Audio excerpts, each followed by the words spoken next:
الحمد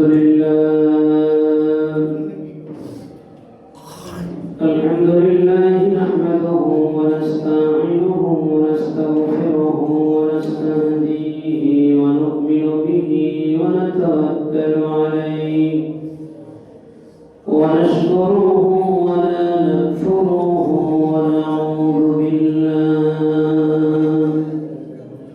ونعوذ بالله من شرور أنفسنا ومن سيئات أعمالنا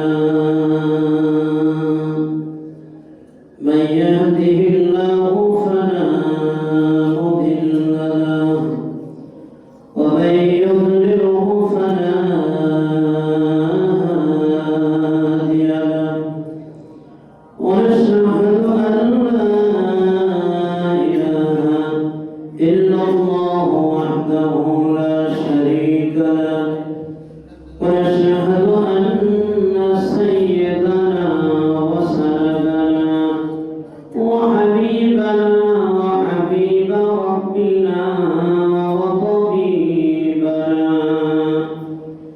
وطبيب قلوبنا ومولانا محمدا عبده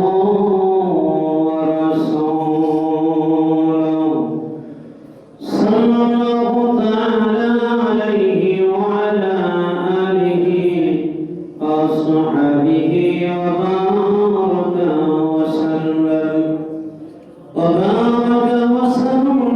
تسليما كثيرا أما بعد فأعوذ بالله من الشيطان الرجيم بسم الله الرحمن الرحيم إن الله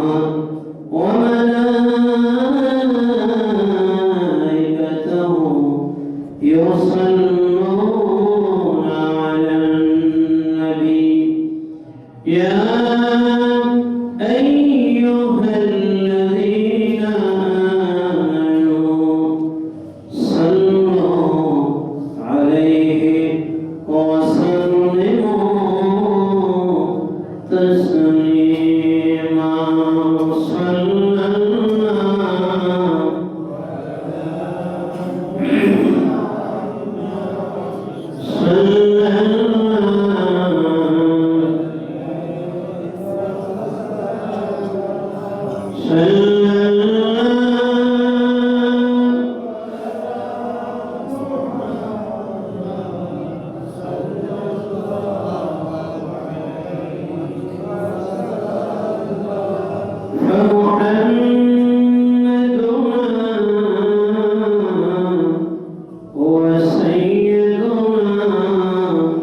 العز لنا لإجابته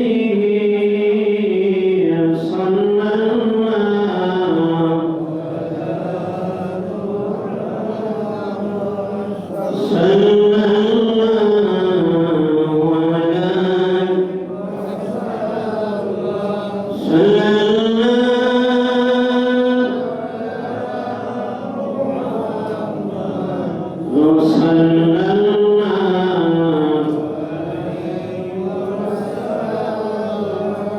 আলহামদুলিল্লাহ আল্লাহ রব্বুল ইজ্জত ও জালালের শান শাহী দরবারে সকল শুকরিয়া যে আল্লাহ সুবহানাহু ওয়া তাআলা পবিত্র জুমার দিন আমাদেরকে সুস্থ অবস্থায় বর্তমান এই ভাইরাস জনিত বিভিন্ন রোগে আক্রান্ত মানুষের মধ্য থেকে সুস্থ অবস্থায় আল্লাহ পাক তার হুকুম পালনের জন্য আমাদেরকে পবিত্র মসজিদে আসার তৌফিক নসিব করেছেন। এজন্য সকলে কায়নাত শুকর আদায় করে পড়ে আলহামদুলিল্লাহ। লাখ কোটি তার চেয়ে অনেক অনেক গুণ বেশি দরুদ ও সালাম আকা মাওলা তাজেদারে মদিনা নূরে মুজাসসাম নূরুন আলা নূর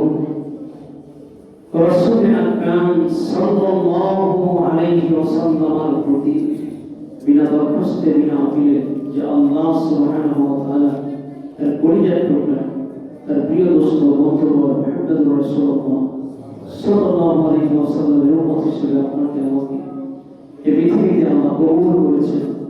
এই জন্য অনেকবার শুকরিয়া আদায় করে পড়ে আলহামদুলিল্লাহ। আজকে আমরা একটা গুরুত্বপূর্ণ বিষয়ের উপরে আলোচনা করব, আর তা হলো পর্দা। নামাজ যেভাবে ফরজ, এটা আল্লাহ রাব্বুল আলামিন নামাজ ফরজ করেছেন, এটা ৫ ওয়াক্ত নামাজ ৫টা নির্ধারিত সময়ের সাথে সম্পৃক্ত করে দিয়েছেন। পর্দা ফরজ, এটা দিনের মধ্যে ৫ বেলা ফরজ, বাকি সময় মুস্তাহাব, এরকমটা আল্লাহ করেন নাই। বরং বালেগ হওয়ার পরে নারী এবং পুরুষ উভয়ের জন্য ২৪টা ঘন্টায় পর্দা রক্ষা করে চলা ফরজ। এটার সাথে কোনো সময়ের সম্পর্ক নাই যে এই সময়টার জন্য শিথিলতা আছে, আমার এই সময় খুব বেশি গুরুত্ব আছে। যেমনটা আপনারা লক্ষ্য করেছেন, এই যে নামাজ আমরা ফজরের নামাজ আদায় করেছি, সে অনেক আগে ৬টায় জামাত হয়েছে। যে আজকে সারাদিন আমার প্রয়োজন আছে, ব্যস্ত থাকবো, সফর ক্লান্তি আছে, জুমার নামাজটা ফজরের পরে আদায় করে নেই, তাহলে নামাজটা আমার আদায় হবে, এটা সুযোগ আল্লাহ দেন নাই। ফজরের পরে জোহর অথবা জুমার নামাজের একটা নির্ধারিত সময় সীমা আল্লাহ পাকের পক্ষ থেকে হাদিসে মুবারাকায় রাসূল সাল্লাল্লাহু আলাইহি আমাদেরকে স্পষ্ট জানিয়েছেন। এই সময় হওয়ার আগে জুমা অথবা জোহর আদায়ের কোনো সুযোগ নাই। ওসরা কোন কারণবশত যদি আপনি সময় মতো আদায় করতে না পারেন, তাহলে পরবর্তী ওয়াক্তে কাজা করা যাবে, কিন্তু আগে ওয়াক্ত হওয়ার আগে আদায়ের কোনো সুযোগ নাই। ভালো করে বুঝুন। আমার মনে করেন এখন এই জুমার নামাজের পরে আমরা এমন কোনো কাজ করবো যে এই কাজে আসরের নামাজ আমাদের পড়তে কষ্ট হবে, পথে থাকবো। আপনারা সবাই মিলে আমাকে বললেন, হুজুর আমরা আজকে সফরে বের হবো, আমাদেরকে জুমার নামাজের পরে আসরের নামাজটা পড়ায় দেন। আমার বাবারও ক্ষমতা আছে জুমার নামাজের সাথে আপনাদেরকে নিয়ে আসরের জামাত করার, বলেন আছে? কারণ আসরের ওয়াক্ত হওয়ার আগে আসরের নামাজ আপনাদেরকে নিয়ে নেতৃত্ব দিয়ে পড়ানোর অধিকার আমি ইমামেরও নাই। কারণ এই সময়টা আল্লাহ কর্তৃক নিয়ন্ত্রিত। সুবহানাল্লাহ। এখানে দুনিয়ার কোনো মানুষের হস্তক্ষেপ করার কোনো সুযোগ আছে বলেন? এখন আসেন, পর্দা এটা কি শুধুমাত্র নারীদের জন্য নাকি পুরুষের জন্য? বলেন, পর্দা কি শুধু নারীদের জন্য না পুরুষের জন্য? পর্দা নারীর জন্য ফরজ, পুরুষের জন্য ফরজ। দেখেন আল্লাহ পাকের কত চমৎকার বিধান। আল্লাহ বলেছেন সূরা হুদের মধ্যে, ইয়া আইয়ুহাল্লাযীনা আমানু লা তাদখুলু বুয়ুতান গায়রা বুয়ুতিকুম হাত্তা তাস্তানিসু ওয়া তুসাল্লিমু আলা আহলিহা যালিকুম খায়রুল লাকুম লাআল্লাকুম তাযাক্কারুন। কত চমৎকার কথা। আল্লাহ সুবহানাহু ওয়া তাআলা কত চমৎকার ভাষায় আপনাকে আমাকে সতর্কবাণী শোনাচ্ছেন যে হে ঈমানদার বান্দাগণ, ইয়া আইয়ুহাল্লাযীনা আমানু লা তাদখুলু বুয়ুতান গায়রা বুয়ুতিকুম। হে ঈমানদার বান্দাগণ, তোমরা তোমাদের নিজেদের ঘর ছাড়া অন্যের ঘরে অনুমতি বিনে প্রবেশ করো না। কোথায়? নিজের ঘর ছাড়া অন্যের ঘরে। সে আপনার ভাইয়ের ঘর হতে পারে, সে আপনার বোনের ঘর হতে পারে, সে আপনার চাচার ঘর হতে পারে, সে আপনার প্রতিবেশীর ঘর হতে পারে। আপনার নিজে যেই ঘরে থাকে সেই ঘরটা ছাড়া আপনার পরিবার যেখানে, সেখানে ছাড়া বাকিদের কোনো ঘরে প্রবেশ করতে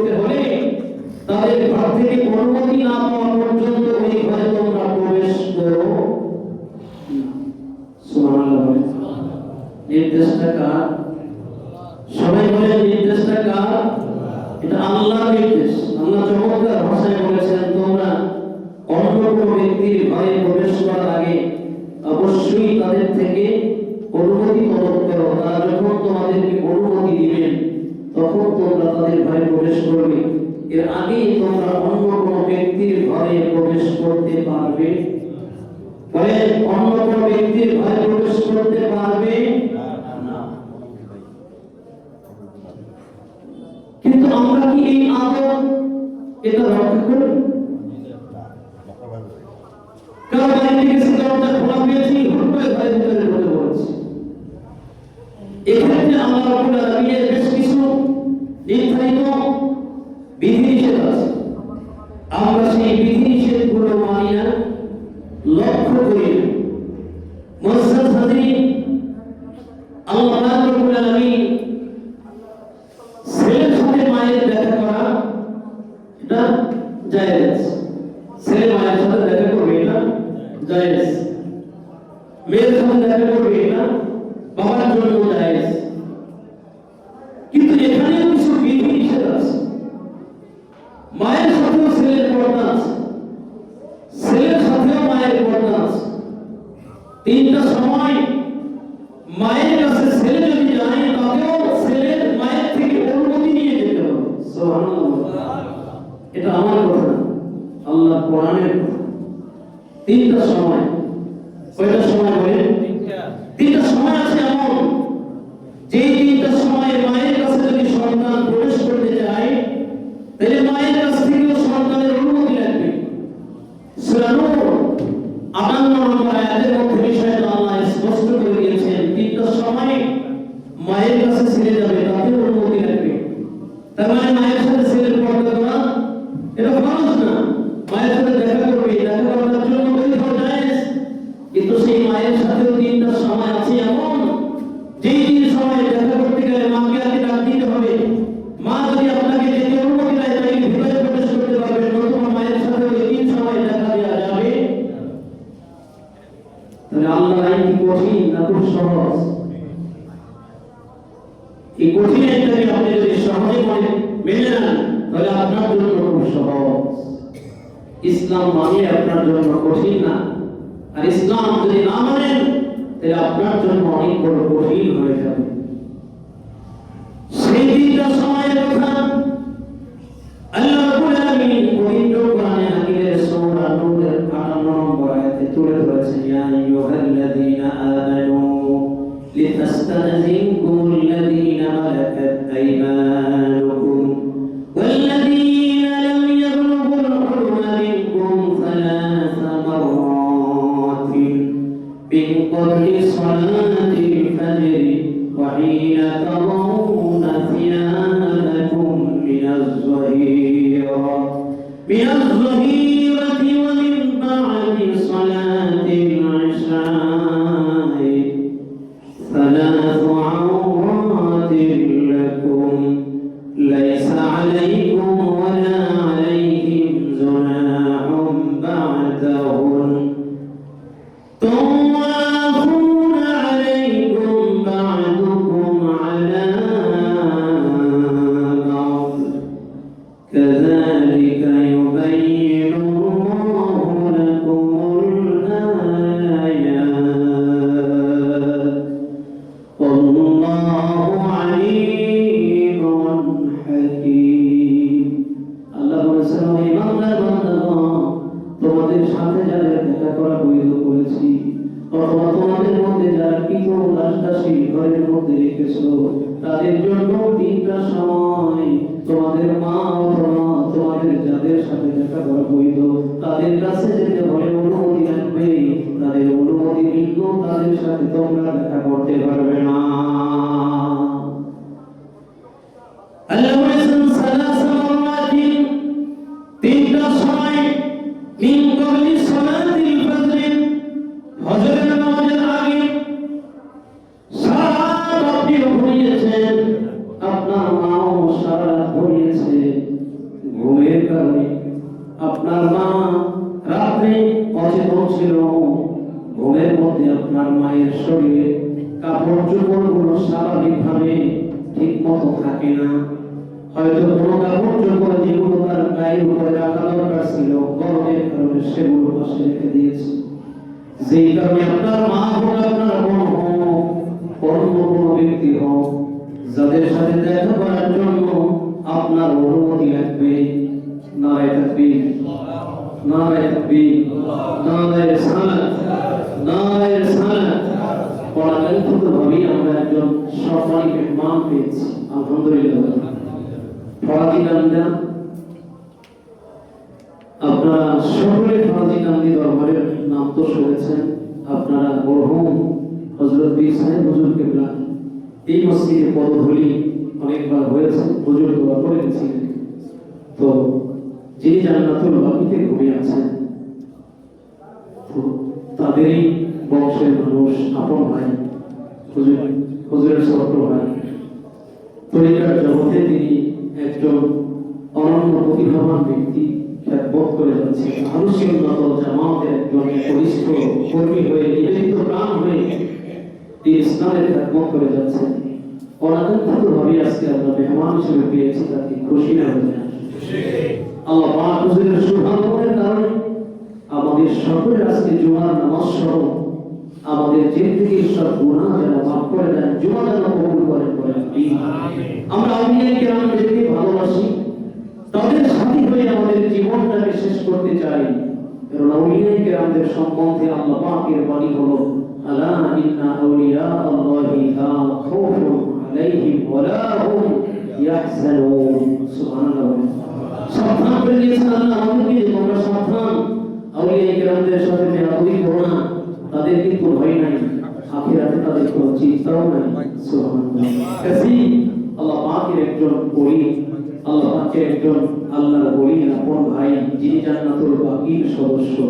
গতকালকে আমার একটা প্রোগ্রাম ছিল তিতাসে, তো সেই জায়গায় বসেও এক ভদ্রলোক এই ফরাজি কান্দি দরবার নিয়ে কথা বলছে। আমাকে বলছে, আপনি কি মরহুম হুজুরকে চিনেন? বলছে না, চিনি না। হুজুরের আলোচনা আমি মোবাইলে শুনেছি, আর হুজুর জান্নাতুল বাকিতে আছেন যেটা আমি জানি ভালো করে।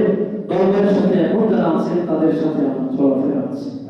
তো যাই হোক, হক দরবার হিসেবে আমরা জানি আল্লাহ পাক হুজুরের হায়াতে তৈয়বা দান করুন, এই খেদমতে আল্লাহ আরো অফুরন্ত বারাকা নসিব করুন করেন। মুআজ্জাজ হাজিরিন, আমরা কোরআন নিয়ে আলোচনা করতেছি। আল্লাহ পাক তিনটা সময়ের কথা বলেছেন। তিন সময় বান্দা, আমরা যারা আছি, মায়ের সাথে দেখা করতে হলে মায়ের অনুমতি লাগবে। মায়ের কাছে সরাসরি যাওয়া যাবে না। এক নম্বর, আমার আল্লাহ বলেছেন কবলি সালাতিল ফাজরি, ফজরের পূর্বে, ফজরের আগে। রাতে যখন মানুষ ঘুমায় যায়, আপনি নিজের কথাই চিন্তা করেন। অধিক গরমের সময় আপনি আপনার গায়ের গেঞ্জিটাও খুলে রাখেন, রাতে ঘুমিয়েছেন, লুঙ্গিটাও উপরে উঠে গেছে, আপনি খবর রাখেন নাই, জানেন না। মা বোনদের হালতটা হতে পারে, হয়েও যায়, যেই কারণে নগ্ন অবস্থায় মাকে যদি আপনি দেখেন, মা যদি ওই সময় ঘুম ভেঙে যায়, আপনি সামনে হাজির আন্দাজ করেন, তাহলে মাও লজ্জা পাবে, আপনিও লজ্জা পাবেন। এই জন্য ফজরের আগে মায়ের কাছে যেতে হলে আপনাকে মায়ের থেকে অনুমতি তলব করতে হবে। মা অনুমতি দিলে মায়ের সাথে দেখা করতে হবে। সুবহানাল্লাহ। আমার আল্লাহ রাব্বুল আলামিন চমৎকার ভাষায় বলেন, ওয়া হিনা তাদাউনা থিয়াবাকুম মিনাস সাহিরা ওয়া মিন বা'দি সালাতিল ইশা। আর একটা সময় হলো যোহরের নামাজের পরে। যোহরের পরের সময়টাও আমার আল্লাহ রাব্বুল আলামিনের এই পৃথিবীতে যারা বসবাস করতেছে, তারাও তাদের শরীরে কিছু কাপড় চোপড় হালকা করে বিশ্রাম নেয়। যোহরের নামাজের পরে দুপুরের খাবার খেয়ে একটু বিশ্রাম নেওয়া, এটা হলো সুন্নাত। যোহরের পরে দুপুরের খাবারের পরে একটু বিশ্রাম নেওয়া, শোয়া, কাইলুলা নেওয়া, এটা সুন্নাত। এই সময় মহিলারা সর্বদা আল্লাহর কোরআন বলছেন, তারা তাদের গায়ের পোশাক কিছুটা হালকা করে তারপর বিশ্রাম নেয়। যে কারণে এই সময় মায়ের সাথে দেখা করতে হলে অনুমতি। সুবহানাল্লাহ। তিন নম্বরের সময়টা আল্লাহ রাব্বুল আলামিন চমৎকার ভাষায় বলেছেন ওয়া মিন বা'দি সালাতিল ইশা। আর একটা সময় হলো এশার নামাজের পরে, অর্থাৎ ঘুম শুরুর আগে। তিনটা সময় বিশ্রাম কেন্দ্রিক। ভোর রাতে ফজরের আগে ঘুম থেকে ওঠার আগে, আবার জোহরের পরে। আল্লাহ এরপরে বলছেন যে যখন মানুষ কোন রাতে ঘুমাবে এশার নামাজের পরে, খেয়ে মা বিছানায় চলে গেছে ঘুমানোর জন্য, এই সময় মায়ের কাছে যেতে হবে, মায়ের কাছ থেকে অনুমতি নিয়ে আগে তারপরে মায়ের কাছে যেতে হবে। সুবহানাল্লাহ। তাই মায়ের সাথে ছেলের দেখা দেওয়া বৈধ, কিন্তু তিনটা সময় মায়ের কাছে যেতেও সন্তানের অনুমতি লাগবে। সুবহানাল্লাহ। পর্দার ব্যাপারে আল্লাহ খুব কঠিন, কথা বলে ঠিক কিনা? আল্লাহ বলেছেন নারীদেরকে সতর্ক করার জন্য وَقَرْنَ فِي بُيُوتِكُنَّ وَلَا تَبَرَّجْنَ تَبَرُّجَ الْجَاهِلِيَّةِ الْأُولَى। তোমরা জাহিলি যুগের নারীদের মতো বিচরণ করো না, বরং তোমরা সভ্য ও শান্ত, তোমরা পর্দা রক্ষা করে ঘর থেকে বের হও। সুবহানাল্লাহ। জাহিলি যুগের নারীরা যেভাবে অবাধে চলাফেরা করত, যেমনি খুশি তেমনি পোশাক পরিধান করে চলাফেরা করত, তোমরা সেইভাবে ঘর থেকে বের হইও না। তোমরা সভ্য শান্ত হয়ে তোমাদের ঘর থেকে বের হও, পর্দা রক্ষা করে ঘর থেকে তোমরা বের হও। শুধু তাই নয়, আল্লাহ রাব্বুল আলামিন পুরুষদের জন্য নারীদের জন্য যেমন পর্দা ফরজ করেছেন, তদ্রূপ পুরুষের জন্য একইভাবে নির্দেশ প্রদান করে আল্লাহ রাব্বুল আলামিন জানিয়েছেন قُلْ لِلْمُؤْمِنِينَ يَغُضُّوا مِنْ أَبْصَارِهِمْ وَيَحْفَظُوا فُرُوجَهُمْ ذَلِكَ أَزْكَى لَهُمْ إِنَّ اللَّهَ خَبِيرٌ بِمَا يَصْنَعُونَ। আল্লাহ বলেছেন দুনিয়ার পুরুষদেরকে আমি পর্দার ব্যাপারে এখানে পুরুষদের নাম আল্লাহ উল্লেখ করে বলেছেন, দুনিয়ার পুরুষরা শুনে নাও কুল্লিল মুমিনিনা ইয়াগুদ্দু মিন আবসারিহিম। পুরুষরা তোমরা তোমাদের নিজেদের নজরটাকে নিম্নগামী করে রাখো এবং তোমাদের লজ্জাস্থানের হেফাজত করো। এইটা তোমাদের জন্য সতর্কতা অবলম্বনের উত্তম মাধ্যম। সুবহানাল্লাহ বলেন। এরপরে আমার একইভাবে নারীদেরকেও বলেছেন وَقُلِّلْ مُؤْمِنَاتِ يَغْضُضْنَ مِنْ أَبْصَارِهِنَّ وَيَحْفَظْنَ فُرُوجَهُنَّ। নারীদেরকেও বলেছেন নারীরা তোমরা চলাফেরার সময় নিজেদের দৃষ্টিকে নিম্নগামী করে চলবে, লজ্জাস্থানের হেফাজত করবে। আর আপনার আমার প্রিয় নবী রাসূলুল্লাহ সাল্লাল্লাহু আলাইহি ওয়াসাল্লামের পরিণত সাহাবী হযরত সাহাবী ইবনে সাদ রাদিয়াল্লাহু তাআলা আনহু সূত্রে হাদিস কানা পেয়েছি। সাহাবী ইবনে সাদ রাদিয়াল্লাহু তাআলা আনহু বর্ণনা করেছেন, প্রিয় নবী ইরশাদ করেছেন মান ইয়াদমানু লি মা বাইনা লিহইহি ওয়া মা বাইনা রিজলাইহি আউমান লাহুল জান্নাহ। নবীজি চমৎকার ভাষায় বলেছেন, যে ব্যক্তি দুইটা জিনিসের দুইটা অঙ্গ প্রত্যঙ্গের জিম্মাদারিত্ব নিবে, দুইটা অঙ্গের হেফাজত করবে, মাইয়াত মানুলি মা বাইনা লিহইহি ওয়া মা বাইনা রিজলাইহি, যে ব্যক্তি দুই জোয়ান মুখের দুই ঠোঁটের মাঝখানের জিহ্বাটার হেফাজত করবে, ওয়া মা বাইনা রিজলাইহি, আর দুই গালের মধ্যখানের লজ্জাস্থানটার হেফাজত করবে, আমি রাসূল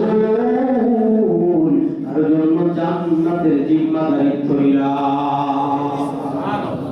আযমান লাহুল জান্নাত, আমি রাসূল তার জান্নাতের জিম্মাদারিত্ব নিলাম, অর্থাৎ ওই উম্মতকে আমি কিয়ামতের ময়দানে সুপারিশ করে জান্নাতে নিব। ক্ষেত্রে পর্দা আছে কিনা বলেন, পর্দা লাগবে কিনা বলেন। আমি একটু আপনাদের সকলের কাছে জানতে চাই, আমাদের আকাবির যারা, আমাদের মুরব্বী যারা, তারা আমাদেরকে বারবার পর্দার কথা বলেন, বলেন না? পীর মাসায়েখ কিরামদের মজলিসে গেলে বলে হালাল খাবেন, হারাম খাবেন না, সুদ খাবেন না, ঘুষ খাবেন না, পর্দা করবেন, ছেলে মেয়েদেরকে নামাজের ট্রেনিং দিবেন। আপনাদেরকে এই কথাগুলো আউলিয়া কিরাম বারবার বলেন, নামাজ পড়বেন, রোজা থাকবেন, পর্দায় রাখবেন বিবিকে। আউলিয়া কেরামরা এমনিতে বলে না আপনার স্ত্রীকে, আপনার বোনকে, আপনার অন্যান্য আত্মীয় স্বজন ছেলে মেয়েদেরকে কেন পর্দা করাবেন? কারণ এই পর্দার কথাটা দুনিয়ার কোনো মানুষের না, বরং পর্দার কথা বলেছেন সৃষ্টিকর্তা আল্লাহ। সুবহানাল্লাহ বলেন। আমার ভাইয়ের বিষয়ে আরো একটু ক্লিয়ার হয়ে যাবে, আপনাদের বুঝের যে তার কাছে পরিপূর্ণ ক্লিয়ার হয়ে যাবে। নবী সাহাবী হযরতে উম্মে মাকতুম রাদিয়াল্লাহু তাআলা আনহা তিনি ছিলেন দৃষ্টিহীন অন্ধ সাহাবী। নবীজির কলিজার টুকরা স্ত্রী উম্মাহাতুল মুমিনিনদের মধ্যে অন্যতমা হযরতে উম্মে সালমা রাদিয়াল্লাহু তাআলা আনহা হাদিসটা বর্ণনা করেছেন। উম্মে সালমা রাদিয়াল্লাহু তাআলা আনহা أنها كانت عند النبي صلى الله عليه وسلم وميمونة إذ أقبل ابن أم مكتوم فقال رسول الله صلى الله عليه وسلم احتجبا منه فقلت يا رسول الله صلى الله عليه وسلم أليس هو أعمى لا يبصرنا؟ فقال رسول الله صلى الله عليه وسلم أفعميان أنتما ألستما تبصرانه؟ رواه الترمذي। হুজুর স্ত্রী উম্মে সালমা রাদিয়াল্লাহু তাআলা আনহা হাদিসটা বর্ণনা করেন যে আমি আর মাইমুনা রাদিয়াল্লাহু তাআলা আনহা আমরা একদিন হুজুরের সামনে বসা। সুবহানাল্লাহ। স্ত্রীরা হুজুরের সামনে বসে মাঝে মাঝে তিনি নসিহত শুনতেন, হুজুর নসিহত করতেন, তারা হৃদয়ে কান দিয়ে শুনতেন। সুবহানাল্লাহ। হুজুর আলোচনা করতেছেন, মসজিদে আম্মা জানরা বসা, ঠিক সেই সময় হুজুরের অন্ধ সাহাবী উম্মে মাকতুম দৃষ্টি নাই, চোখে দেখে না। হযরতে উম্মে মাকতুম রাদিয়াল্লাহু তাআলা আনহা মসজিদে নববীতে এসে হুজুরের কাছে আলোচনা করতেছেন, ইয়া রাসূলুল্লাহ আমি চোখে দেখি না কিন্তু আযান কানে শুনি। কি চোখে দেখি না কিন্তু আযান কানে শুনি। হুজুর আযানের পরে মসজিদে জামাতে কি আমার সালাত দেখি না, আমি তো চোখে দেখি না, রাস্তা কোন দিকে রাস্তায় মসজিদে যেতে হবে আমি সেটা আন্দাজ করতে পারি না। হুজুর আবার বললেন তোমার কানে কি আযানটা পৌঁছে? পাই জি হুজুর আযান তো পৌঁছে। হুজুর বললেন তোমাকে মসজিদে এসে জামাতে নামাজ আদায় করতে হবে। সুবহানাল্লাহ। তাহলে হুজুর বললেন একটা সহজ কথা তোমার জন্য আমি বলে দেই, তোমার ঘর থেকে মসজিদে নববী পর্যন্ত তুমি একটা রশি টাইনা রাখো, রশি বাইনা রাখো, ওই রশি হইয়া দিলে তুমি মসজিদে নববীতে এসে জামাতে শামিল হইবা। উম্মে মাকতুম রাদিয়াল্লাহু তাআলা ঘর থেকে মসজিদে নববী পর্যন্ত একটা রশি বেঁধে দেওয়া হয়েছিল, সেই রশি হইয়া দিলে তিনি মসজিদে নববীতে এসে জামাতে শরীক হতেন। আমরা মসজিদের পাশে থাকি, মসজিদে এসে জামাতে নামাজ আদায় করি না। আযান হয় দোকানে বসে চাই রাখতে এই গল্প গুজব করি, মসজিদে আসি না, সময় আছে তারপর আসি না। মসজিদে লোকজন আসতেছে, আযান হয়ে গেছে, একামত হচ্ছে, মসজিদের বারান্দা দিয়ে লোকজন হাঁটা যায়, তবু হুজুররা কইরা মসজিদে ঢুকে নামাজ আদায় করে না, আছে কিনা বলে। উম্মে মাকতুম রাদিয়াল্লাহু তাআলা দৃষ্টিহীন সাহাবী মসজিদে নববীতে হুজুর সাল্লাল্লাহু আলাইহি ওয়াসাল্লাম আম্মা জান যেখানে বসা ছিলেন, হুজুর সাল্লাল্লাহু আলাইহি ওয়াসাল্লামের স্ত্রী উম্মাহাতুল মুমিনিনরা বসা ছিলেন, ঠিক সেই জায়গার মধ্যে উম্মে মাকতুম রাদিয়াল্লাহু তাআলা আনহু শুভাগমন তিনি আসতেছেন দেখা হুজুর বললেন তোমরা কাজ করো, এখান থেকে ভিতরে চলে যাও। ওই যে উম্মে মাকতুম আসতেছে, আম্মা জান উম্মে সালমা রাদিয়াল্লাহু তাআলা আনহা বললেন হুজুর সে তো দৃষ্টিহীন সাহাবী, সে তো চোখে দেখে না। সুবহানাল্লাহ। উম্মে মাকতুম হুজুর চোখে দেখে না, হুজুর তাই আমরা কেন তার থেকে পর্দা করব? হুজুর বলেন আলাইসা হুয়া আ'মা লা ইউসিরুনা, সে অন্ধ ঠিক আছে, সে অন্ধতা ঠিক আছে, কিন্তু তোমরা তো আর অন্ধ না। فقال رسول الله صلى الله عليه وسلم أفعميان أنتما ألستما تبصرانه? সে অন্ধ ঠিক কিন্তু তোমাদের তো দৃষ্টি আছে, তোমরা তো তারে ঠিকই দেখতেছো। তোমরা দেখো না, তোমাদের চোখে কি তারে দেখো না? জি তারে তো হুজুর আমরা দেখি। তাহলে সে তোমাদেরকে দেখবে না, তোমরা তো দেখো, এই জন্য তোমাদের জন্য পর্দা, তাকে দেখা তোমাদের জন্য বৈধ না। তোমরা ঘরের অন্তরালে চলে যাও, তোমরা ঘরের মধ্যে চলে যাও। ভাইরা আল্লাহ পাকের প্যারা নবী রাসূলুল্লাহ সাল্লাল্লাহু আলাইহি ওয়াসাল্লাম আর একটা সতর্কবাণী, খুব সুন্দর কঠিন বাণী। আমাদের মধ্যে পর্দাটা এতটাই বিলুপ্তি ঘটেছে, বড় ভাই বিয়ে করবে, ছোট ভাই বিয়ে বউ পছন্দ করে, ভাই বিয়ে করবে, বড় ভাই গিয়া বউ পছন্দ করে।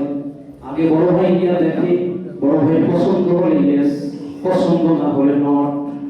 আচ্ছা, বিয়ে করবে ভাই, দেখাইতে পাঠাইছে বড় ভাই, বাপ নাই এখন বাপের মর্যাদাই তো বড় ভাইয়ের, বাপ নাই তো অনেক এখন বড় ভাই বাপ। আপনি সেটা সম্মানার্থে তাকে বাপ কথাটা বলতে পারবেন না, যে বাবার বর্তমানে আমাদের ফ্যামিলির এখন কান্দারি মুরব্বী আমাদের বড় ভাই, এটা বলে। কিন্তু বাপ নাই বড় ভাই বাপ, এই কথাটা বলা যায় না। বাবা তো বাবাই, বাবা কি ভাই হতে পারে? বাবার দায়িত্বে মুরব্বী হিসেবে আপনি তাকে মানেন। যখন বাবা নাই, বাবা যেভাবে দিক নির্দেশনা দিয়ে আমাদের ফ্যামিলি চালাতেন, বড় ভাইয়ের দিক নির্দেশনা আমরা সবাই এখন চলি, এটা মুরব্বী হিসেবে আপনি সম্মান সূচক শব্দ প্রয়োগ করবেন। কিন্তু ভাইকে বাপ বলা শরীয়তে জায়েজ নাই। কথা বলেন। এখন আপনি বাবার মর্যাদা দিয়ে ভাইকে পাঠাইছেন বলতে, কিন্তু নবী বলছেন না, জায়েজ নাই। যার বংশে দেখবে পছন্দ হয়েছে ইয়েস, পছন্দ হয়নি না। এখন আপনার ভাইকে বিয়ে করে আনছেন ছোট ভাইয়ের বউ, ভাসুর তো বাবার মতো ভাসুরে কেন দেখা দিতে পারবে না, আর দেওরে দেখা দিতে কেন পারবে না? দেওর তো ছোট ভাই, ছোট ভাইয়ের মতো দেখা দিলে সমস্যা কি? মাঝে মাঝে অ্যাক্সিডেন্ট করে, রাস্তার বাহিরে যেমন খালার মধ্যে গাড়ি পড়ে যায়, যাত্রী মারা যায়, ভাইয়ের স্ত্রীর সাথে ভাই দেখা যাওয়ার কারণে মাঝে মাঝে শোনা যায় ভাইয়ের স্ত্রী নিয়ে ছোট ভাই উদাও হয়ে পালিয়ে যায়, শোনা যায় কিনা বলেন? আপনি তো তার কাছে আমানত দিয়েছিলেন, ছোট ভাই আমানতের খেয়ানত করে ফেলছে। সমাজে শোনা যায় না? এ সমাজে নাই, আপনাদের সমাজে দেখেন না, মাঝে মাঝে বিমান পত্রিকায় বিভিন্ন ভাবে আপনারা তো কানে অবস্থা পাচ্ছেন, অ্যাক্সিডেন্টটা ঘটতেছে। তাদের সম্বন্ধে নবী কত কঠিন সতর্ক করেন। وعن عقبة بن عامر رضي الله تعالى عنه قال قال رسول الله صلى الله عليه وسلم إياكم والدخول على النساء فقال رجل يا رسول الله صلى الله عليه وسلم أرأيت الهم قال الهم والموت متفق عليه। হুজুরের কাছে প্রশ্ন হয়েছে, রাসূল পাক সাল্লাল্লাহু আলাইহি ওয়াসাল্লামের সাহাবী উকবা ইবনে আমির রাদিয়াল্লাহু তাআলা আনহু তিনি বলেন, রাসূলুল্লাহ সাল্লাল্লাহু আলাইহি ওয়াসাল্লাম বলেছেন ইয়াকুম আদ-দুখুল আলা নিসাই ফাকালা রাজুল, যে হুজুর সাল্লাল্লাহু আলাইহি ওয়াসাল্লাম এর সামনে এসে এক ব্যক্তি বলতেছে, ইয়া রাসূলুল্লাহ সাল্লাল্লাহু আলাইহি ওয়াসাল্লাম, দেবর আর ভাসুর এই দুইজন সম্বন্ধে ইসলামী শরীয়তের দৃষ্টিভঙ্গিটা কেমন? দেবরের সাথে দেখা করা ভাবির জন্য জায়েজ কিনা? ভাসুরের সাথে দেখা করা ছোট ভাইয়ের স্ত্রীর জায়েজ কিনা, বৈধ কিনা? এই সম্বন্ধে আপনি আমাদেরকে শরীয়তের নীতিমালা বলেন। শরীয়তের নীতিমালা জানতে চেয়েছেন নবীর কাছে। নবী আমার জবাবটা কি দিয়েছেন শুনুন। হুজুর আমার বলেন আরাইতাল হাওয়া ওয়ালাল হামুল মাউত। হুজুর শ্বশুরাবাইয়ের দেবরা ভাসুর সম্বন্ধে বলেন। হুজুর বলেন ওয়ালাল হামুল মাউত, দেবরা ভাসুর হলো মৃত্যুর মতো। আল্লাহু আকবার বলেন। মানুষ মরণকে ভয় পায়, আর মরণ যন্ত্রণা বড় কঠিন। মৃত্যুকে যেমন ভয় পাও, তার চেয়েও বেশি দেবরা ভাসুরকে ভয় পাই না। তাদের সাথে দেখা করবা, বলেন দেখা করবা, আর দেখা করাইবাও। আপনারা তো দেখা করাইবেন না, ভাইয়ের সাথে ভাইয়ের মধ্যে দেখা করবে, এইটা আমার শরীয়ত কি? আজকে মনে মনে কিছু মানুষ এখন চিন্তা করতেছে হুজুরের বিরুদ্ধে স্লোগান নামাজের পরে শুরু করুন। আমাদের সমাজে ভাইয়ের বউর সাথে যদি দেখা না দেওয়া যায়, এই সমাজে বাস্তবে লাভ কি? এই সমাজে থাকতে আমাদের কি লাভ আছে? কথাগুলো কি আমি বানায় বলছি? মানে এই কথাগুলো কি আমি বানায় বলেছি? একটা কথা আমি বানায় বলেছি নাকি আল্লাহর কোরআন, নবীর সুন্নাহ, আমাদের আদর্শ, নবীর হাদিস থেকে বলেছি? আপনি মানলে মানেন, না মানলে না মানেন, আপনার ব্যক্তিগত ব্যাপার। নবী সাল্লাল্লাহু আলাইহি ওয়াসাল্লাম চমৎকার ভাষায় বলেছেন, তিন শ্রেণীর মানুষ জান্নাতে যাবে না। কয় শ্রেণী? এখন বুঝে নেবেন শরীয়তের সীমারেখা আপনার জন্য আল্লাহ কতটা কঠিন বানিয়েছে। নবী আমার বলেছেন কত কঠিন কথা, সালাসাতুল লা ইয়াদখুলুনাল জান্নাতা আবাদা। তিন শ্রেণীর মানুষ আছে এমন যারা কখনোই জান্নাতে প্রবেশ করবে না। লা ইয়াদখুলুনাল জান্নাতা, এরপরে আবার আল্লাহ হাবিব বলেছেন আবাদা, করছে, লা ইয়াদখুলুনা জান্নাহ, প্রবেশ করবে না কখনো জান্নাতে, আবাদা, কখনোই এরা জান্নাতে যেতে পারবে না। যদি অন্যায় করে তারা তওবা না করে মারা যায়, তাহলে তাদের জান্নাতে প্রবেশের কোনো সুযোগ নেই। কারা ওই মানুষগুলো? এক নম্বর, আপনার আমার প্যারা নবী রাসূলুল্লাহ সাল্লাল্লাহু আলাইহি ওয়াসাল্লাম বলেছেন, আত-তাইয়্যুস ওয়ার-রাজিলাতু মিনান নিসাই ওয়া মুদমিনুল খামর। এক নম্বর নবী বলেছেন তাইয়্যুস, তাইয়্যুস যারা নিজেদের বিবিকে বেগানা পুরুষের নিকট প্রবেশ করা হতে বাধা দেয় না। নিজের স্ত্রীদের সাজায় গোছায়, সুন্দর পোশাকে সজ্জিত করে পার্লারে নিয়ে সাজাইয়া, আর এক বেটার বউয়ে বিবাহ অনুষ্ঠানে নিয়ে নিজের বউরে ওই বউয়ের চেয়েও সুন্দর সাজে সজ্জিত কইরা এরপরে নিয়ে খায়। এতদিন তো দেখোস নাই লাইয়া সংসার করি আমার বউ অনেক সুন্দর দেখা। আপনি কিন্তু বিয়ার বাড়ি আরো দিচ্ছে ঢোলের বাড়ি, বুঝছেন? আপনি আপনার স্ত্রীর বিয়ার বাড়িতে গেছেন, খুব সুন্দর সাজে সজ্জিত হইয়া যারাই দেখেন তারাই মনে মনে খুব শয়তান যেটা করায় সে আফসোসটা করতেছে। প্রত্যেকটা নজরে নজরে হারামি গুনাহ হচ্ছে, কবিরা গুনাহ হচ্ছে। এজন্যই নবী বলেছেন এই পুরুষ জান্নাতে যাবে না, নারীও জান্নাতে যাবে না। যেই পুরুষ তার স্ত্রীকে কন্ট্রোল করে নাই, ক্ষমতা ছিল, বেগানা পুরুষদের সামনে উপস্থাপন করেছে, পোশাকে সজ্জিত করে, ওই পুরুষ জান্নাতে যাবে না। আল্লাহু আকবার বলেন।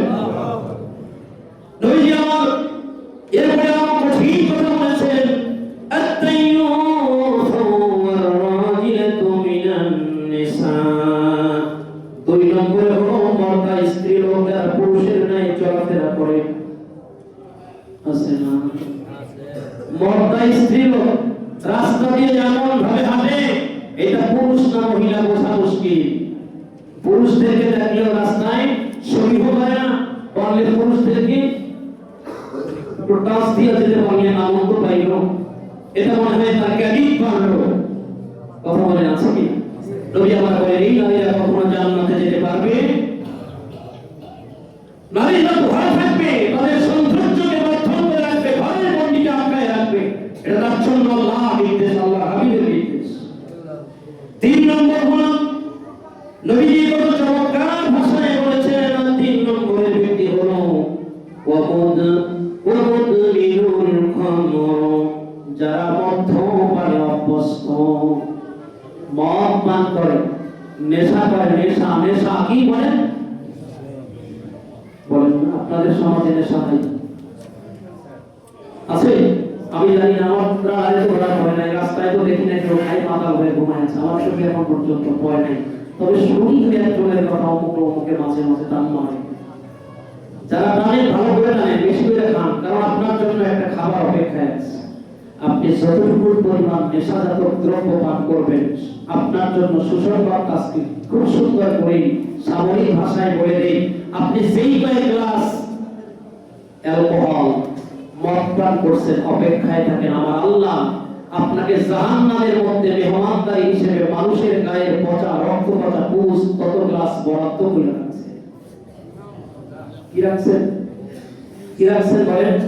ধরা হয় না? ধরা শরীরে ধরা হয়ে যাচ্ছেন না? ওই যে বিষ ধরা বলেন, এত বড় বড় লাভ হয়ে যায়, এটা কাটানোর জন্য ডাক্তারের কাছে যান, এটা ভিতরে এত বেশি পরিমাণে জমা হয়েছে, কোন রকমের খুঁজে চিকিয়া কাটতে দেরি বের হয়, এটার গ্লাসটা তৈরি, এরপরে আপনার সামনে উপস্থাপন করা হবে। নাও খাও, খাবারটা খুব সুস্বাদু না? স্বাদ আর গন্ধ দুইটাই তো খুব বেশি চমৎকার নাকি? হাতে পায়ে ধরে বলি প্রিয় যুবক ভাইরা, যদি কিভাবে অপরাধী এখনো জড়িত থাকেন, আল্লাহ হস্তে আপনি ফিরে আসেন। যদি আমাকে বলেন এখন এই মুহূর্তে আল্লাহ ওলিদের উপস্থিতিটা বলছি, হুজুর এখানে উপস্থিত, যদি কোনো যুবক এই মুহূর্তে বলেন হুজুর এই মুহূর্তে মেম্বার থেকে নাই না, তুমি এবার পাও ধরো, তুমি মা যদি পাও ধরে আমাকে বলো মদ খাবা না, আমি আজকে থেকে তওবা করব, আল্লাহ কসম ওয়াল্লাহি বিল্লাহি, আল্লাহ এই মুহূর্তে সকলের সামনে জুমার নামাজের এই মুহূর্তে আমি আপনার পায়ে ধরে আপনাকে ফিরে আনার জন্য আল্লাহ জাহান্নামের সেই গন্ধযুক্ত খাবার আপনি যখন খেতে পারবেন না, তখন আপনি খুব অস্থির হয়ে যাবেন। আল্লাহকে বলবেন, আল্লাহ আমার এই খাওয়ার সুযোগ দেন, আমি পৃথিবীতে যাবো, ওই পৃথিবীতে গেলে আর কোনো অন্যায় করবো না, মদ খাইবো না, অন্যায় করবো না, নামাজ ছাড়বো না, পড়তে পড়তে ঘুরবো না। আল্লাহ আমাদের আরেকটা বার পাঠায় দেন। আমার আল্লাহ বলবেন, আর দ্বিতীয়বার কোনো সুযোগ। তাই আপনি খাবেন না খাবেন এখন আপনার সিদ্ধান্ত। যা বলার আমি বলেছি, আপনার শোনা এটা আপনার ইচ্ছা, না শুনলে আপনি নিজের ব্যাপার, এটা আপনি নিজে বলেন অথবা আপনি নিজে করেন, এটা আপনার নিজের ব্যক্তিগত ব্যাপার। আমাকে সতর্ক করা দরকার ছিল, আমি সতর্ক করেছি। আমি এই কথাগুলো বলেছি, আপনারা সকলে সাক্ষী কিনা বলেন? যারা শুনেছেন, যারা করে তাদেরকে পরিচিত থাকলে তাদেরকে বলবেন যে এগুলো করা যাবে না। হযরত আবু হুরায়রা রাদিয়াল্লাহু তাআলা একটা সতর্কমূলক হাদিস পড়ে আজকে আলোচনা শেষ করব ইনশাআল্লাহ। وعن ابي هريره رضي الله تعالى عنه قال لعن رسول الله صلى الله عليه وسلم الرجل يلبس لبس المرأة والمرأة تلبس لبس الرجل رواه ابو داود। আবু হুরায়রা রাদিয়াল্লাহু তাআলা আনহু থেকে বর্ণিত, তিনি বলেছেন, দুই শ্রেণীর মানুষের উপরে আল্লাহর পক্ষ থেকে লানত পতিত হয়। কয় শ্রেণী? সবাই বলেন কয় শ্রেণী? এক নম্বর হলো নবীজি চমৎকার বাণী আল মারওয়াতি, নবীজি চমৎকার ভাষায় বলেছেন আল মারওয়াতি ওয়াল মারআতা তালবাসু লিবাসাতির রাজুল। নবীজি কত চমৎকার ভাষায় বলেছেন। এক নম্বর হলো ওই সমস্ত পুরুষ যারা নারীদের পোশাক পরে রাস্তায় বের হয়, আর ওই সমস্ত নারী যারা পুরুষের পোশাক পরে রাস্তায় বের হয়। বর্তমানে দেখা যায় মনে হয় আছে না, পুরুষের মাথায় লম্বা লম্বা চুল, মাঝে মাঝে দেখা যায় কি আছে, দেখেন দেখেন চুল রাখছে রাখছে আবার ব্যান্ড দিয়ে বাঁধে, কি স্টাইল করত, খুব ভদ্রতা মনে করে, লজ্জা হয় না? চুল তো নারীদের, সবাই নারীরা মাথায় রাখবে। আবার সেই নারী আছে যারা তাই ইউজ মার্কা মাথার চুল পুরুষের মতো পারফি সিস্টেম করে রাখে, চুলগুলো এলোমেলো করে রাস্তায় হাঁটে, লজ্জা হওয়ার কথা। আবার আল্লাহ বলেছেন, আল্লাহ হাবিব বলেছেন, ওই সমস্ত নারী পুরুষের জন্য লানত যারা পুরুষের বেশ ধরে রাস্তায় নামে, ওই সমস্ত পুরুষের জন্য লানত যারা নারীদের বেশ ধরে রাস্তায় নামে, ওই সমস্ত নারীদের জন্য লানত যারা পুরুষের বেশ ধরে রাস্তায় চলাফেরা করে। এখন আপনার মেয়ে তো আলফা মডার্ন যুগের মেয়ে, সে যেমন চলতে চাইবে তেমনি করে ছেড়ে দিতে হবে। আপনি বাবা হিসেবে কি আপনার কোনো দায়িত্ব নেই? বলেন বলেন, আছে না? আপনার মেয়ে তো এখন ভার্সিটিতে গেছে, ভার্সিটিতে গিয়ে দেখছে এতটুকু চুল রেখা চলা যায়, আপনি বাবা মেনে নিচ্ছেন। আরে মেয়ে ভার্সিটিতে পড়ে, ভার্সিটিতে একটা বাসি আছে না, আপনি বাবা মেনে নিলেন, জাহান্নামের কিনারায় তার গাড় করে দিলেন। আপনি বাবা তারা নিয়ে গর্ব করছেন, দেখছো আমার মেয়ের চলাফেরা কত, চুলগুলো তো সিল্ক করছে। লজ্জা হওয়া উচিত বাবা মা। আল্লাহ আদালতে তোমাকে একদিন পাঠাতে হবে। কথা বলে ঠিক কিনা? আমার সাথে রাগ করছেন? বলে রাগ করছেন কেউ থাকলে বলে যদি আজকের আলোচনায় খুব রাগ করছে, আমার কি যায় আসে যায়? কথাগুলো একদম বানায় বলে হুজুর তো আছেন, আর অনেক হুজুরের সৌন্দর্য অনেক ওলামায়ে হাফেজে কোরআন অনেক বিশিষ্ট আলেমরা আসছেন। আমি একটা কথা আল্লাহকে আল্লাহর কসমকে বলতেছি, একটা কথাও বানায় বলি নাই, সব কথাগুলো আল্লাহ কোরআন নবীর হাদিস থেকে বলছি। এগুলো বলা আমার দায়িত্ব, এই ব্যাপারটা আল্লাহ আমাকে দিয়েছেন আমানত। এখান থেকে কথাগুলো যদি আপনাকে বলে সাবধান করার দায়িত্বটুকু পালন না করি, কিয়ামতের ময়দানে আল্লাহ আদালতে আমাকে জবাব কি করতে হবে? কেন তুমি সমাজের মানুষকে বিভ্রান্তিকর অবস্থানগুলো তুলে ধরে বোঝাও নাই? আমি দোষমুক্ত হলাম, মানা না মানা আপনার দায়িত্ব। রাগ করলে করতে হবে, বিরুদ্ধে স্লোগান দিতে পারেন, আল্লাহর কাছে অন্তত আমি দায়িত্ব পালন করেছি এটা বলার জন্য কথাগুলো বলেছি। সাবধান হওয়ার দায়িত্ব আপনার। আপনার মেয়ে ভুল পথে চলেছে, বোঝান মা এই পথে চলবে, আল্লাহর পথ ছেড়ে তুমি বাহিরে চলে যাচ্ছ, গণ্ডি ছেড়ে চলে যাচ্ছ, মা তুমি সঠিক পথে চলে আসো, তুমি আল্লাহকে পাওয়ার জন্য চলো। দেখো না কত মানুষ মারা যাচ্ছে। দেখেন এই নিবিড়, আপনাদের সমাজের নিবিড় নামের যে ছেলেটা নামাজ পড়তো, আপনাদের সাথে চলতো, ভদ্র ছেলে, এই অল্প বয়সে মারা যাবে কেউ কি ধারণা করছিল? বলে কেউ ধারণা করছিল? বিয়ে করার সময় পায় নাই, বাবাকে মাকে ফাঁকি দিয়ে চলে গেল। কাজেই যুবক বন্ধুরা, আপনিও ওরকম নিবিড়ের মতো বিয়ের আগেও চলে যেতে পারেন। আজকে চুলগুলো কেটে রাস্তায় প্রদর্শনী দিলেন, ঘরের মধ্যে যেতে না যেতেই আপনাকেও মালাকুল মউত জান কবজ করে কবরে নিয়ে চলে যেতে পারে। সময় থাকতে প্রস্তুতি না, আল্লাহ আপনাকে যেন কবুল করে, আমার কথাগুলো আমাকে যেন আমলের তৌফিক দান করে। আমিন। ওয়া মা আলাইনা ইল্লাল বালাগ। আসসালামু আলাইকুম ওয়া রাহমাতুল্লাহি ওয়া বারাকাতুহু।